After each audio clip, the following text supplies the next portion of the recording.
I spent my 70th birthday completely alone, eating a frozen dinner while staring at my phone, waiting for a call that never came from the daughter I raised for 35 years. Not a text, not a voicemail, nothing. The next morning, my lawyer called.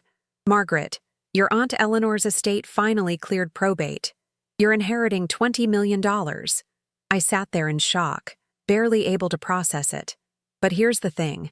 Exactly 18 hours after that call, my phone rang. It was Sarah, my daughter, sobbing so hard she could barely speak. "Mom, oh my God, Mom, I'm so sorry about your birthday. I've been a terrible daughter. I need to see you right now.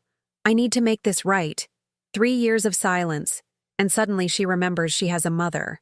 The voice on the other end sounded desperate, broken, full of remorse. And I knew right then she'd heard about the money. What my daughter didn't know was that the night before her sudden emotional awakening, I had already been to my attorney's office with a plan that would expose exactly who she really was. Comment below what city you're watching from and subscribe right now, because what I did next is going to shock you. Let me take you back to that birthday morning so you understand just how deep this betrayal cut. I woke up at 6 a.m. like I always do, made myself coffee, and sat at the kitchen table waiting. I'd bought myself a small cake from the grocery store the day before, vanilla with strawberries, Sarah's favorite when she was a little girl. I even put a single candle on it. Pathetic, right? A 70-year-old woman celebrating alone, hoping her only child might remember. By noon, I'd checked my phone probably 50 times. Each time the screen lit up, my heart jumped, and each time it was just spam or an automated message from my bank. I called my son-in-law David around 2 p.m. trying to sound casual. "Hey, David, is Sarah around?" He sounded uncomfortable, distant. "Oh, Margaret, she's really swamped with the kids today. You know how it is." I knew exactly how it was. She wasn't swamped. She just didn't care. The thing is, this wasn't always our relationship. Sarah and I used to be close. Real close. After her father died when she was 15, it was just the two of us against the world. I worked 2 jobs to put her through college, sold my car to help with her wedding, and when her first business venture failed, I gave her $18,000 I'd saved for my retirement. Every single time she promised she'd pay me back, be there for me, make me proud. But 3 years ago, something changed. Sarah got a promotion at her marketing firm, met new friends, moved to a bigger house in the suburbs. The calls became shorter, the visits less frequent, until they stopped completely. When I asked her directly what was wrong, she said I was too old-fashioned and didn't understand her lifestyle. Translation: I wasn't successful enough to fit into her new world anymore. So when my lawyer called that morning after my forgotten birthday, I felt something shift inside me. "Margaret, are you still there?" Patricia asked. "Eleanor's estate has been settled. The properties, the investments, the cash, it all comes to you. You're looking at approximately $20 million after taxes." I couldn't speak. My Aunt Eleanor, my mother's sister, had been a shrewd businesswoman who made a fortune in commercial real estate. I'd visited her every month in the assisted living facility, never expecting anything. "There's paperwork to sign," Patricia continued. "Can you come to my office tomorrow morning?" I agreed and hung up, sitting there in my empty house with that ridiculous birthday cake in front of me. $20 million. The number didn't even feel real. But you know what felt real?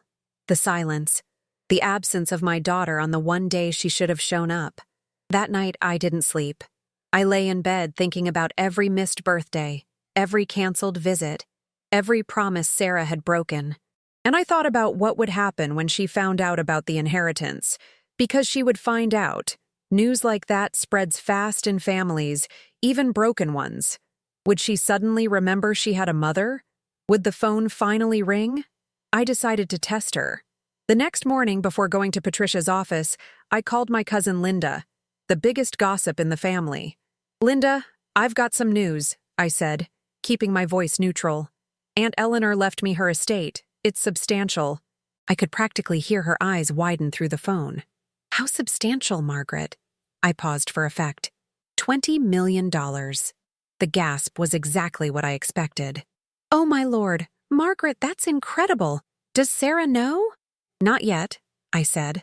I wanted to tell family first, but Linda, do me a favor. Don't mention this to anyone yet, okay? I need time to process. I knew she'd have it spread across the entire family tree by lunchtime.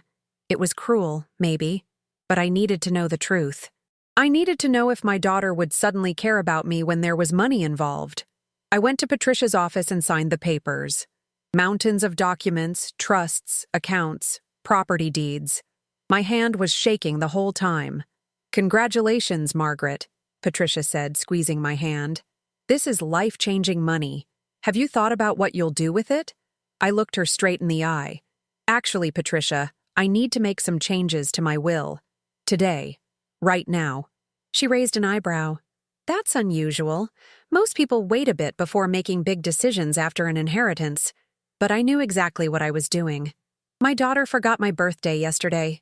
Didn't call, didn't text, nothing. We haven't spoken in 3 years. But I guarantee you the second she hears about this money, she's going to show up at my door acting like she's been the perfect daughter all along. Patricia nodded slowly, understanding dawning in her eyes. And you want to be prepared for that. Exactly. I wanted to be ready. We spent the next 2 hours drafting a new will with very specific provisions. Patricia kept asking if I was sure, if I wanted to sleep on it, but I'd never been more certain of anything in my life. When we finished, I had a plan that would reveal my daughter's true character once and for all. I drove home around 3 p.m. and found myself pacing the living room, watching my phone. The test had begun. Linda would have called at least 5 people by now.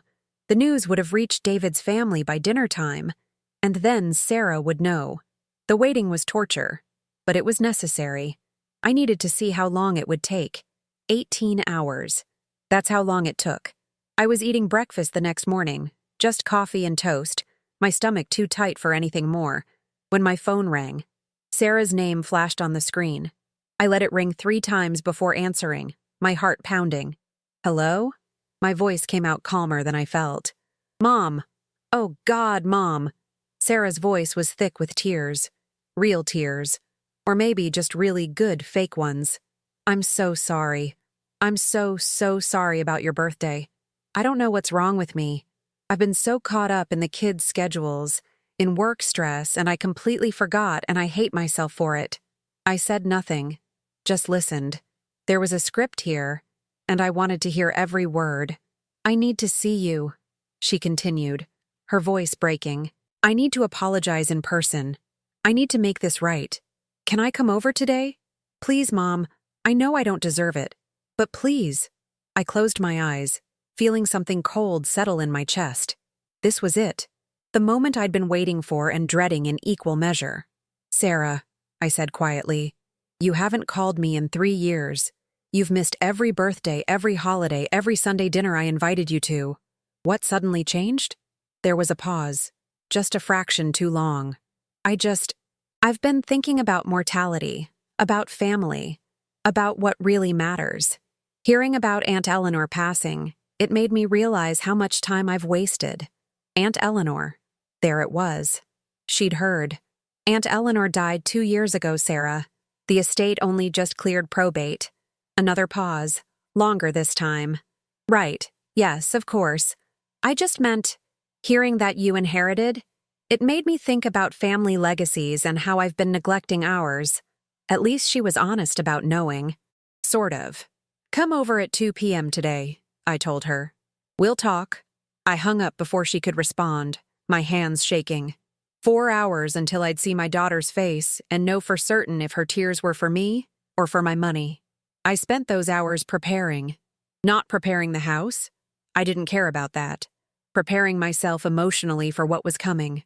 At exactly 1:58 p.m., I heard a car pull into my driveway. I watched from the window as Sarah got out, carrying something. As she got closer, I saw it. A birthday cake from an expensive bakery, the kind with elaborate frosting decorations. She'd never brought me a cake before, not in all my 70 years.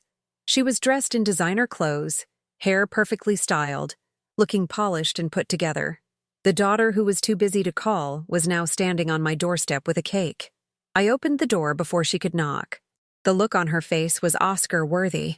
Eyes red and puffy, mouth trembling. The picture of remorse. "Mom," she choked out, and then she was moving forward like she wanted to hug me. I stepped back, just slightly, and watched her arms drop.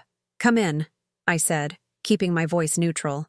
She followed me to the kitchen, setting the cake on the counter with shaking hands.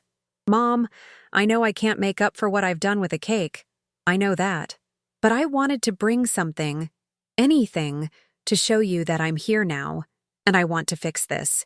I sat down at the table and gestured for her to sit across from me, the same table where I'd eaten alone on my birthday. "Sarah, let me ask you something." I folded my hands on the table, looking directly into her eyes. "If Aunt Eleanor hadn't left me that money, would you be sitting here right now?" Her face went pale. "Mom, this isn't about money." The lie hung in the air between us like smoke. "Then what is it about?" I pressed. "Because for 3 years, you've been too busy for me. Too busy to call, too busy to visit, too busy to even send a text on my birthday. And now, less than 24 hours after the entire family knows about my inheritance, you're here with tears and a cake. So I'll ask you again, what is this about?" Sarah's mask started to crack. I could see the panic in her eyes, the calculations happening behind them. "I made mistakes, Mom. I got caught up in my career, in the kids' activities, in trying to prove myself, and I lost sight of what matters. But I'm here now. Doesn't that count for something?" It would have counted for everything if she'd come yesterday, if she'd called on my birthday, if she'd shown up any time in the past 3 years when I had nothing to offer her but my love. "You know what, Sarah? It does count for something." I saw hope flash across her face. "It counts as evidence. Evidence of exactly who you've become and what you value." I stood up, walking to the counter where I'd left an envelope. The envelope Patricia had prepared for me. "I want to show you something." I handed her the envelope. She opened it with trembling fingers, pulling out the documents inside. As she read, I watched her face go through a journey: confusion, shock, disbelief, and finally, barely contained rage. "This is your new will," I explained calmly. "I had it drawn up yesterday right after I inherited Aunt Eleanor's estate, before you called, before you knew to care." The document laid it out clearly. Upon my death, the entire $20 million would go to various charities, scholarships for kids who lost parents young, and a trust for elderly women abandoned by their families. Sarah's name appeared exactly once, as explicitly excluded from any inheritance whatsoever. "You're cutting me out?" Her voice was barely a whisper. "Completely?" "No, Sarah. You cut yourself out 3 years ago when you decided I wasn't worth your time. I'm just making it official." I sat back down, feeling strangely calm. "But here's the thing. I'm not unreasonable. I'm giving you a chance to prove that you actually care about me, not my money. A real chance." She looked up from the papers, and I could see the wheels turning in her head. What kind of chance? This was the moment I'd been planning for. The moment where I'd find out once and for all if there was anything left of the daughter I raised, or if greed had completely consumed her. "I'm going to make you an offer, and you're going to have exactly 10 seconds to decide. No time to calculate, no time to scheme. Just an honest gut reaction that will tell us both who you really are." I leaned forward, my heart pounding. "Here's the offer. I'm going to give you a choice right now," I said, watching Sarah's face carefully. "Option 1, I tear up this will and give you $5 million today. Cash. You walk out of here, and we never speak again. You get your money, I get my peace, and we both move on with our lives." I paused, letting that sink in. Option 2, you get nothing from the inheritance. Not a penny. But you spend the next year proving that you actually want a relationship with me. Real visits, real conversations, real effort. At the end of that year, if I believe you've genuinely changed, I'll reconsider the will. Sarah stared at me, her mouth slightly open. I pulled out my phone and set a timer. "You have 10 seconds to choose, starting now." I hit the button and the countdown began. 10, 9, 8. I watched her struggle, saw the gears turning, the calculations happening behind her eyes. 7, 6, 5. Her hands were gripping the edge of the table so hard her knuckles were white.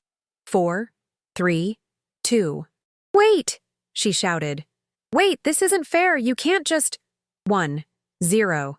The timer beeped. Time's up, I said quietly. You couldn't answer? That tells me everything I need to know. Sarah's face had gone from pale to flushed, sweat beading on her forehead. Mom, you can't expect me to make a decision like that in 10 seconds. That's insane.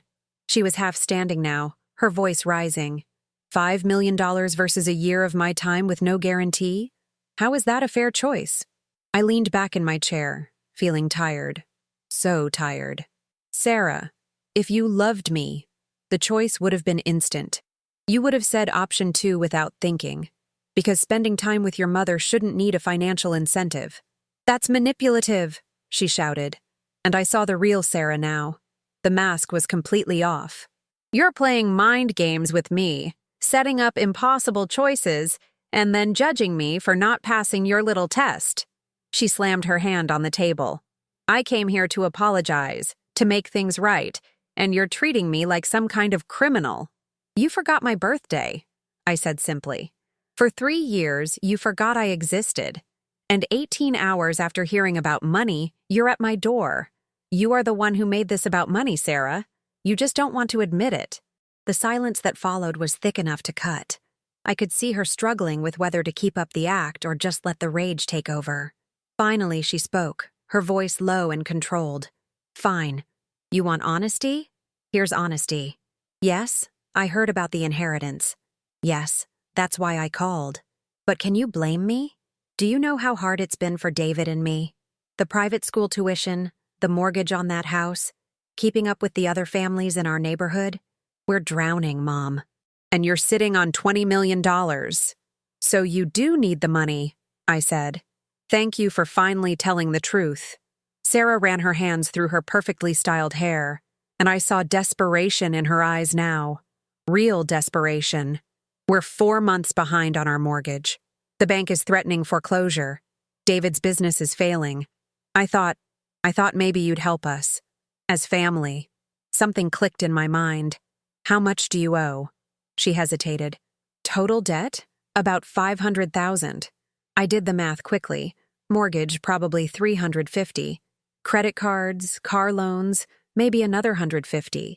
And you thought coming here with tears and a birthday cake would make me want to bail you out? I thought you'd care, she shot back. I'm your daughter, your only child. Doesn't that mean anything to you? The irony was so thick I almost laughed. It meant everything to me. For 70 years, being your mother was the most important thing in my life. But it clearly doesn't mean anything to you, Sarah. It didn't mean enough to call on my birthday. It didn't mean enough to visit when you didn't need money. Sarah stood up abruptly, the chair scraping against the floor. You know what? I don't need this. I don't need you sitting there on your high horse, judging me, testing me like I'm some kind of lab experiment. She grabbed the will from the table and held it up. You want to leave everything to charity? Fine, do it. See if I care. You clearly do care, I said. You're shaking right now. And she was. Her whole body was trembling with rage or fear, or maybe both. I care because you're my mother, and you're choosing strangers over your own daughter. What kind of woman does that? The kind of woman who raised a daughter who only values her for money, I replied. Tell me something, Sarah. When's my birthday? She opened her mouth, then closed it. It was yesterday, she finally said. No, I mean the date. What's the date of my birthday? Silence. She didn't know. It's March 15th, I said softly. Same day every year for 70 years. You don't even know when I was born. The color drained from her face. I've never been good with dates, you know that. But we both knew that was a lie. She knew her kids' birthdays. She knew David's birthday. She'd told me once about remembering every important client's birthday for networking. She just didn't think mine was important enough to remember. Get out, I said, suddenly too tired for this. Take your expensive cake and your fake tears and get out of my house. Sarah stared at me for a long moment, and I saw something die in her eyes. Whatever small part of her had hoped this would work, it was gone now. You'll regret this, she said quietly. When you're old and dying alone in some nursing home, you'll regret pushing away your only family. I'm already old and alone, Sarah. You made sure of that 3 years ago. I stood up, my knees aching. The difference is, now I'm choosing it. Now I have peace. She walked to the door, then turned back one last time. The offer, she said. Is it still on the table? The $5 million to walk away? And there it was. After everything, she was still thinking about the money. No, I told her. That offer expired when the timer ran out. You get nothing. I watched her leave, watched her expensive car pull out of my driveway, and felt nothing.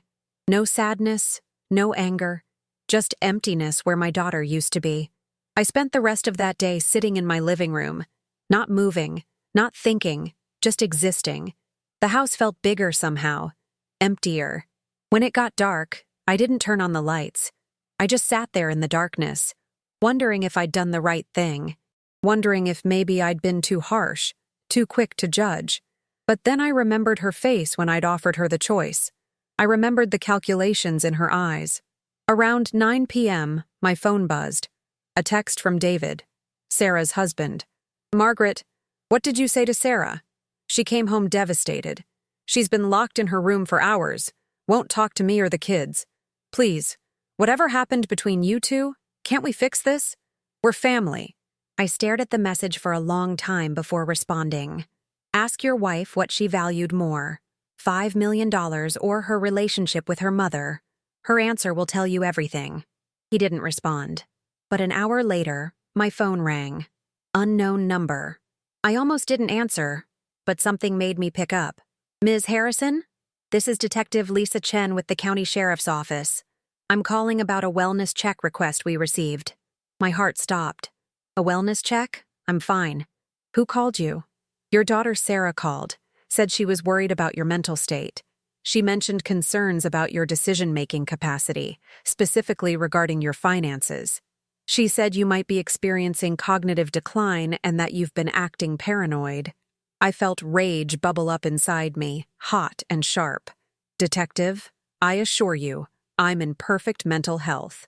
My daughter is angry because I changed my will and she's trying to have me declared incompetent. There was a pause on the other end. Ma'am, are you safe right now? Is anyone with you? The detective's voice had changed, become more careful. I'm alone and I'm perfectly safe. The only threat here is my daughter's greed. But I appreciate your concern. She asked me a few more questions. My name, the date, where I lived, who the president was. Standard cognitive tests. I passed everyone easily. Ms. Harrison, I'm going to document this call.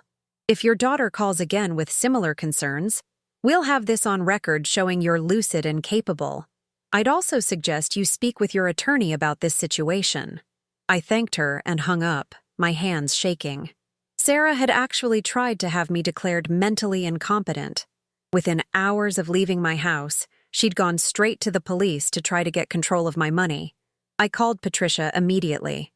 We have a problem, I said, and explained what had happened. She was quiet for a moment. Margaret, this is serious. Sarah is going to escalate. I've seen this before in estate cases.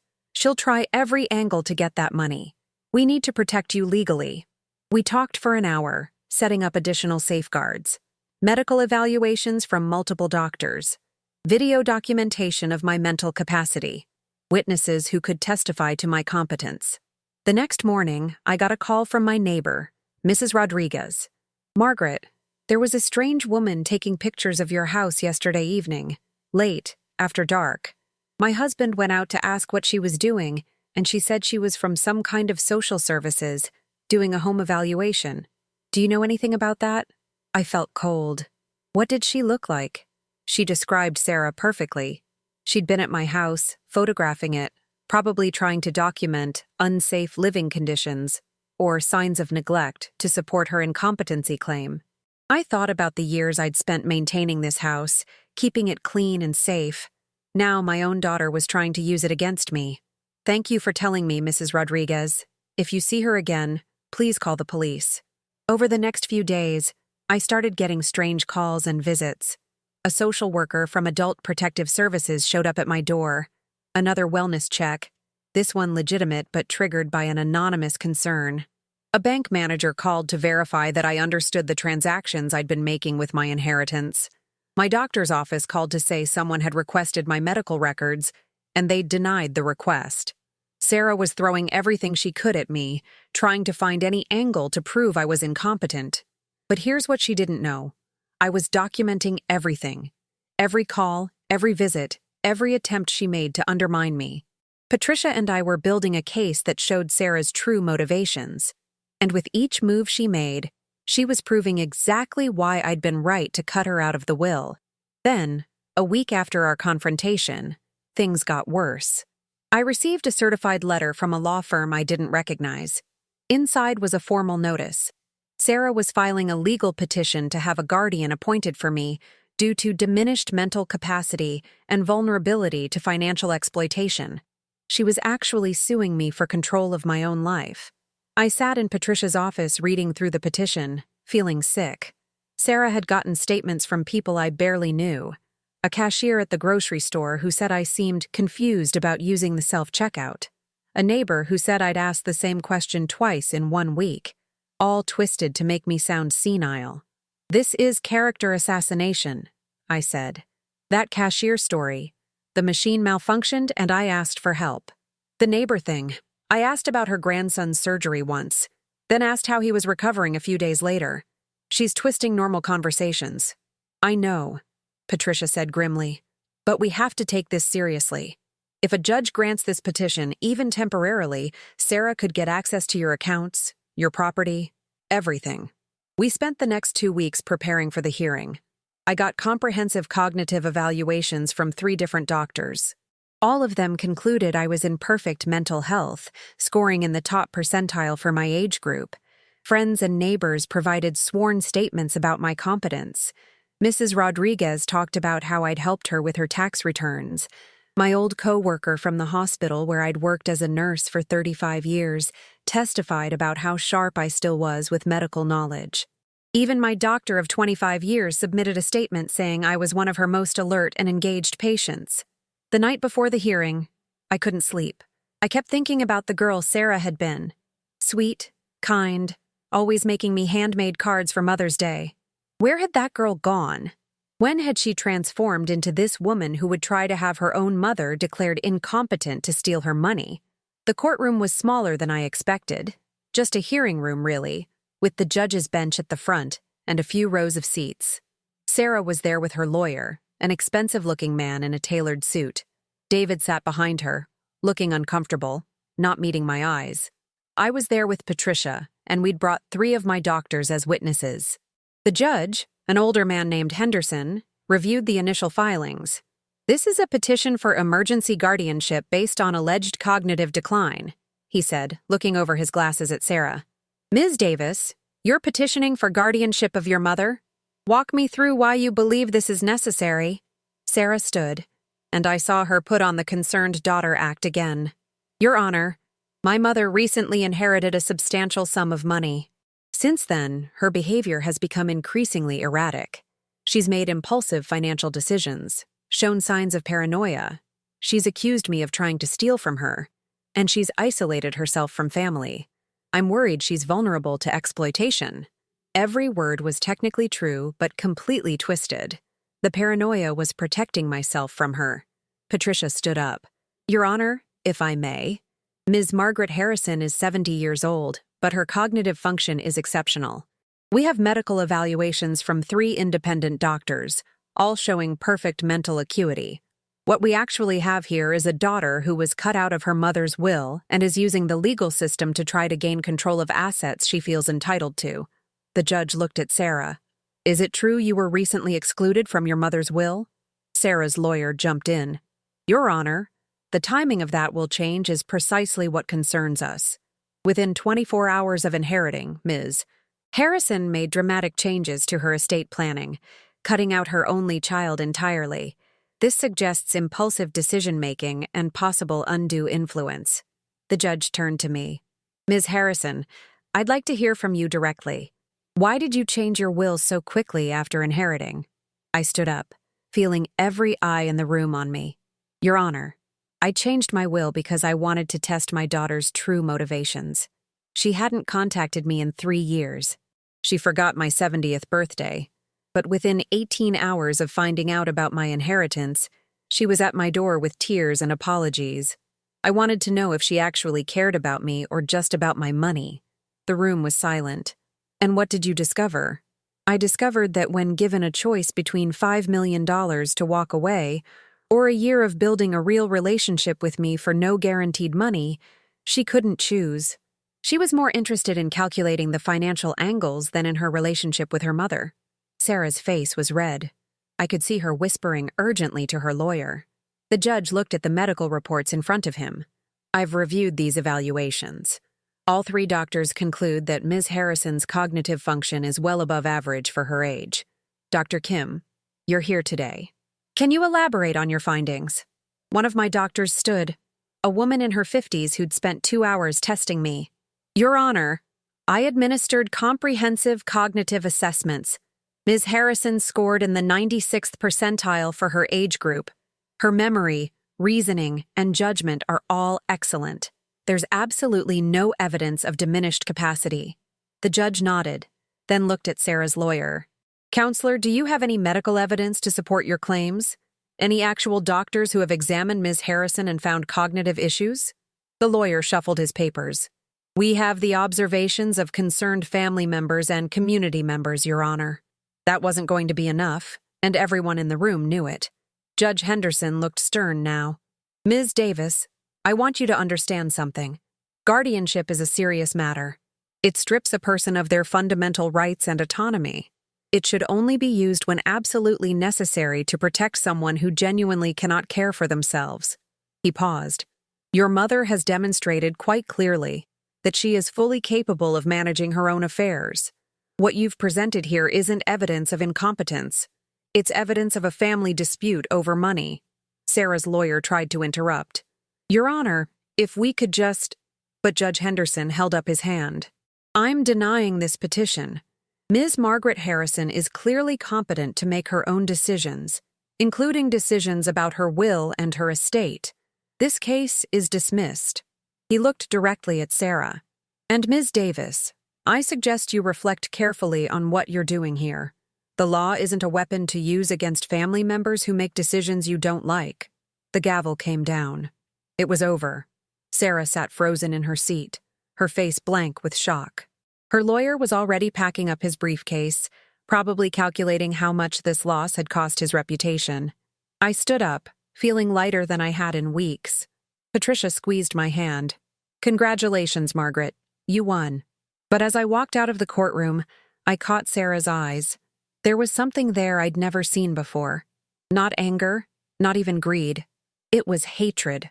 Pure, undiluted hatred. And in that moment, I knew this wasn't over. Not by a long shot. My daughter had just been publicly humiliated, her money grab exposed in front of a judge. A woman like that doesn't just walk away. That night, Patricia called me. Margaret, I got a disturbing message. Sarah's lawyer contacted me about a settlement discussion. My stomach dropped. What kind of settlement? Patricia's voice was careful. Sarah wants to propose a deal. She's asking if you'd be willing to meet with her, in my office, with both lawyers present. She says she wants to try to repair the relationship, but she wants legal assurance that you won't pursue any action against her for this guardianship attempt. I thought about it. Part of me wanted to never see Sarah again. But another part, the part that was still her mother, wanted to believe there might be something salvageable. Set it up, I said finally. But Patricia, I want something on record. I want a recording of this meeting. Legal, official, everything documented. Because I had a feeling that whatever Sarah wanted to propose, it wasn't about repairing our relationship. It was about getting what she wanted through a different angle. That meeting was scheduled for 3 days later, and what Sarah proposed in that conference room wasn't just shocking. It revealed a depth of calculation I never could have imagined from my own daughter. But her plan had a flaw, and I was about to exploit it in a way that would change both our lives forever. 3 days later, I walked into Patricia's office conference room and found Sarah already sitting there with her lawyer. She looked different, Composed, almost businesswoman-like. Nothing like the desperate woman who'd showed up at my door with a cake. David wasn't with her this time. That told me something right there. This wasn't about family anymore. This was pure negotiation. Patricia had set up recording equipment in plain view, everything legal and documented. Sarah's lawyer, the sharp man from the hearing, nodded at me coolly. No more pretense of concern for my well-being. We all sat down, and I waited. Sarah was the one who'd called this meeting. Let her make the first move. "Mom," she began, and I noticed she didn't stumble over the word this time. It was just a label now, not laden with emotion. "I want to apologize for the guardianship petition. It was a mistake, a reaction made out of hurt and confusion. I should never have gone that route." Her lawyer had clearly coached her well. Every word was careful, calculated. My lawyer advised me it was within my rights, but I see now it was the wrong approach. It damaged what little relationship we had left, and I regret that. She paused, waiting for me to respond. I said nothing, just watched her. After a moment of uncomfortable silence, she continued, "I want to propose something that might work for both of us." Patricia leaned forward slightly, pen poised over her legal pad. Sarah's lawyer slid a document across the table. "We're proposing a structured settlement," he said. "Ms. Sarah Davis agrees to drop all claims regarding guardianship or competency. In exchange, Ms. Margaret Harrison provides a one-time payment of $2 million, plus an additional $500,000 placed in trust for the grandchildren's education." I picked up the document and read through it slowly. It was detailed, thorough, clearly drafted by someone who knew exactly what they were doing. The payment would be immediate, the trust irrevocable.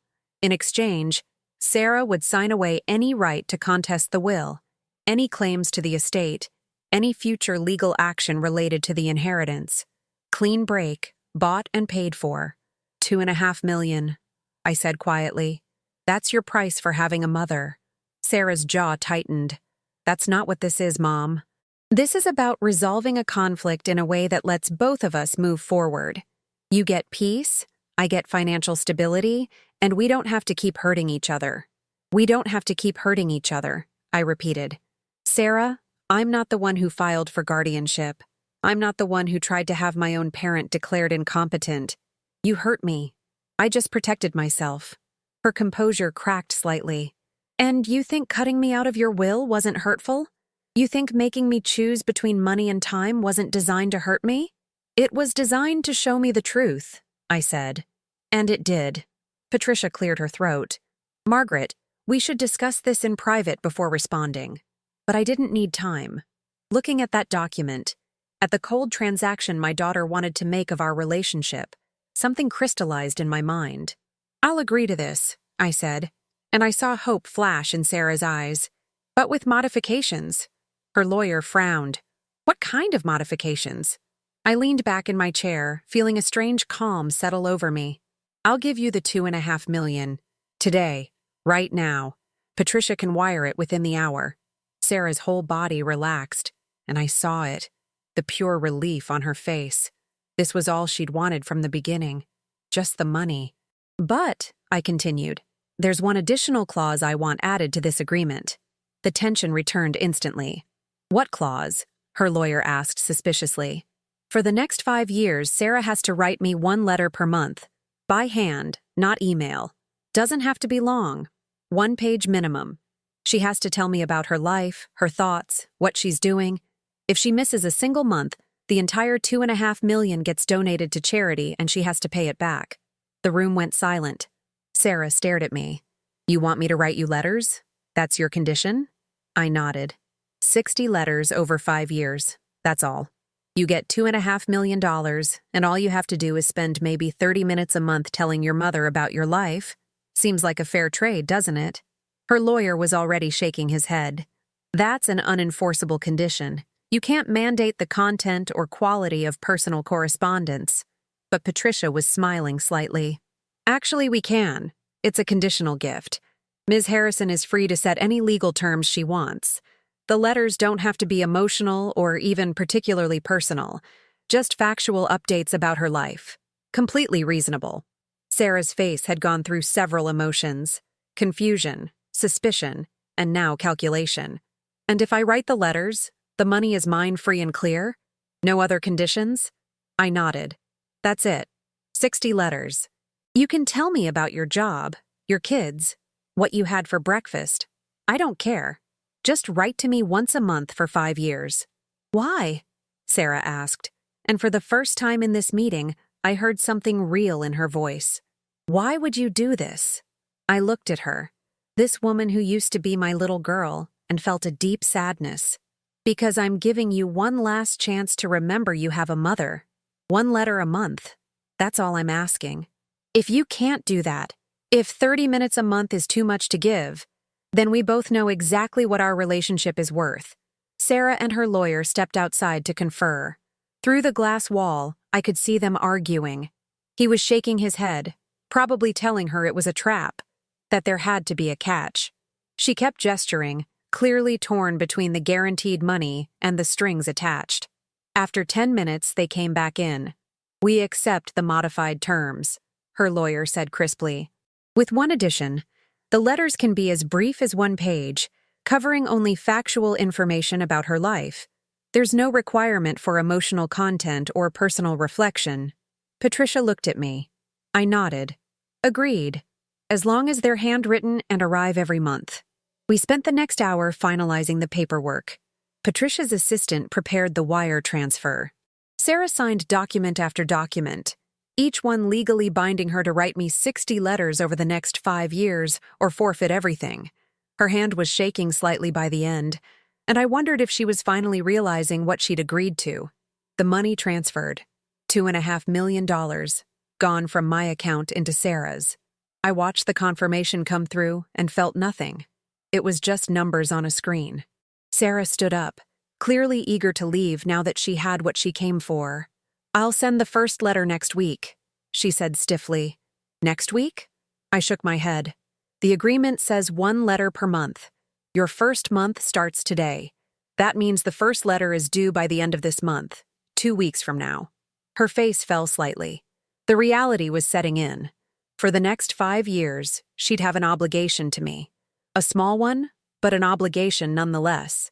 As she left with her lawyer, I sat in Patricia's conference room feeling exhausted. "That was either brilliant or crazy," Patricia said. "I can't figure out which." I smiled. "Maybe both. But now we wait. We'll see if she actually writes those letters, or if $2.5 million isn't worth 30 minutes a month of thinking about her mother." 2 weeks passed. I checked my mailbox every day, though I told myself I didn't care if the letter came or not. On the 28th day of the month, 3 days before the deadline, it arrived. A plain white envelope, my address written in Sarah's handwriting. I held it for a long time before opening it. The letter was exactly 1 page, the minimum required. "Dear Mom, this is my first monthly letter as per our agreement. I started a new campaign at work this month, developing social media strategies for a wellness brand. The kids both made honor roll. David and I went to dinner at the Italian place downtown. Our mortgage situation is resolved thanks to the settlement. This fulfills my obligation for month 1. Sarah. Cold. Factual. Emotionless. Exactly what the agreement required and nothing more. I read it 3 times, looking for any hint of warmth, any acknowledgement of what had happened between us. There was nothing. Just a checklist of facts, written by a woman fulfilling a legal obligation. I put the letter in a drawer and tried not to think about how much that hurt. The second letter came on the last day of the 2nd month. Similar tone, similar length. "Dear Mom, work continues to be busy. David's mother visited for a week. We're remodeling the master bathroom with some of the settlement money. Emma needs braces. Jake joined the soccer team. This letter satisfies month 2's requirement. Sarah." I started to see the pattern. She was treating this like a chore, a box to check. Write the bare minimum, mail it on the last possible day, never give more than legally required. But she was doing it. For $2.5 million, she was giving me 30 minutes a month. The question was, would she last all 5 years? Month 3, month 4. Each letter the same. Dry, factual, emotionless. But then, In month 5, something changed. The letter came early, on the 15th instead of the last day, and it was longer, 2 pages instead of 1. Dear Mom, something happened at school this week that made me think of you. Emma came home crying because some girls were bullying her. I didn't know what to say at first. Then I remembered when I was being bullied in 5th grade, and you told me that hurt people, that the girls being mean to me were probably hurting inside too. I told Emma the same thing, and it helped her understand. She even befriended one of the girls who'd been mean to her. The second page continued. David asked me why I never talk about you. He knows about the letters, but not what they say. I didn't know how to answer him.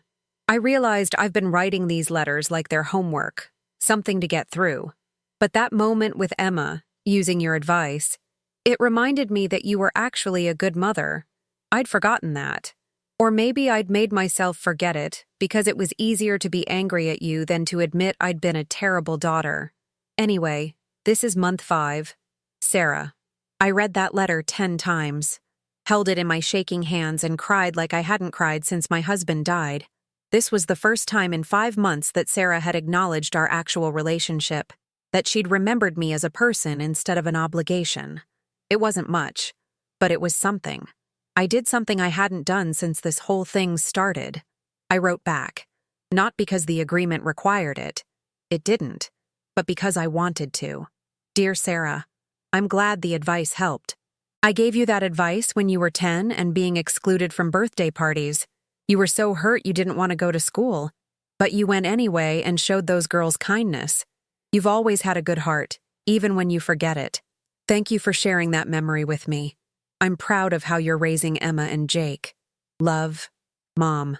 I didn't know if she'd respond beyond the required monthly letters, but a week later, another envelope arrived. Not the monthly letter. That wasn't due for 2 more weeks. Just a response. Mom, I don't remember being excluded from birthday parties, but I remember you volunteered to be room parent that year so you could be at school more. I remember you made cupcakes for the whole class on my birthday, even though we didn't have much money. I'd forgotten that. I've forgotten a lot of things. I'm trying to remember them now. Sarah. The monthly letters continued, but they changed. They got longer, more personal. Month 6 talked about an argument she'd had with David and how she'd realized she was being stubborn like I used to be, but then laughed about how that stubbornness also taught her to stand up for herself. Month 7 described a dream she'd had about her father. Month 8 asked me a question. Did I remember the time we went to the beach and she got stung by a jellyfish? I responded to each one, sharing my own memories, filling in gaps in her childhood she'd forgotten. We were having a conversation now, stretched across weeks and letters, but real nonetheless. In month 9, she wrote something that stopped my heart. Mom, I need to tell you something I should have said a long time ago. I'm sorry. Really, truly sorry. Not sorry because of the money or the agreement. Sorry because I abandoned you when you needed me most. You raised me alone after Dad died. You sacrificed everything for me. And the second I didn't need you anymore, I threw you away. That's unforgivable. The letter continued. I can't take back the last 3 years. I can't undo the guardianship petition or the fact that I only came back when I heard about the inheritance. Those things happened and they show who I became, someone I'm ashamed of. But I want you to know that these letters have changed something in me. Writing to you every month, remembering our history, it's made me realize what I lost. Not the money. You. I lost my mother because I was too selfish and stupid to value what I had. I called her. For the first time in over 3 years, I called my daughter. She answered on the second ring, her voice uncertain. Mom? We talked for 3 hours. Really talked. About her father's death, about the pressure she'd felt to be successful, about how somewhere along the way she'd started measuring her worth in money and status instead of relationships, about how seeing me as less successful had made her feel ashamed, which made her angry, which made her distant. I became exactly the kind of person I used to hate, she said, her voice thick. Remember how I used to get so mad at those rich moms at school who acted like they were better than everyone? I became them, Mom. I became the person who looks down on people who don't have as much money. We cried together, Two women who'd lost years trying to find their way back to each other. That conversation didn't fix everything. Trust isn't rebuilt in one phone call, but it was a start. The letters continued. Month 10, 11, 12, each one more honest than the last. And I wrote back every time, building a bridge between us word by word. In month 13, Sarah asked if she could visit. Not because she needed something, but because she wanted to see me. She came on a Saturday afternoon, without David or the kids this time. Just her. We sat on my porch drinking tea, and it was awkward at first. 3 years of silence doesn't disappear easily. But then she asked me about my life, about what I'd been doing with the inheritance, and I told her about the scholarships I'd set up for single mothers going back to school.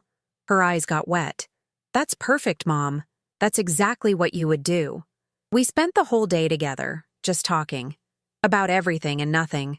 She left at sunset, and as she walked to her car, she turned back. "Same time next month?" I nodded, not trusting my voice. "Same time next month." The visits became regular.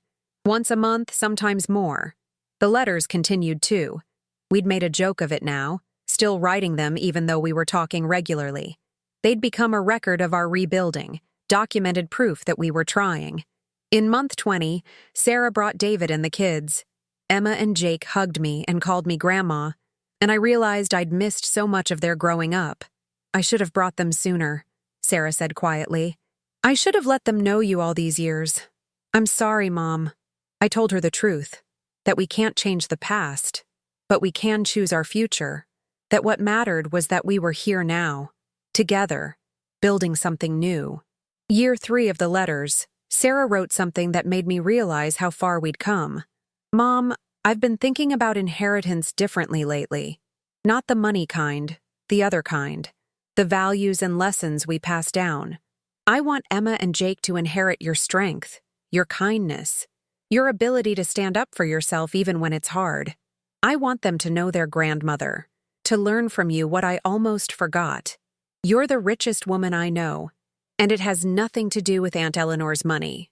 I held my granddaughter Emma for her 11th birthday, the same age Sarah had been when her father died. She looked so much like Sarah at that age. Same eyes, same smile. Sarah watched us together and said quietly, "I understand now. What you must have felt when I cut you out. If someone tried to keep me from Emma and Jake, I'd lose my mind. I did that to you. I'm so sorry, Mom." The 5 years are almost up now. 60 letters, almost complete. Sarah writes them religiously, even though we talk every week and see each other twice a month.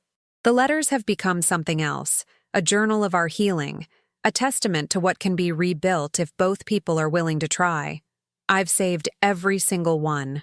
Looking back, I realized that the $2.5 million wasn't a payment. It was a test, just like the original choice I'd given her. Could she commit to something that required consistent effort for no immediate reward? Could she value our relationship enough to put in work every single month for 5 years? The money was just leverage to make her start. But continuing it, that was her choice. Last week, Patricia called me with news. "Margaret, I did some checking on Sarah's finances. You should know, she didn't spend the $2.5 million on herself." I was confused.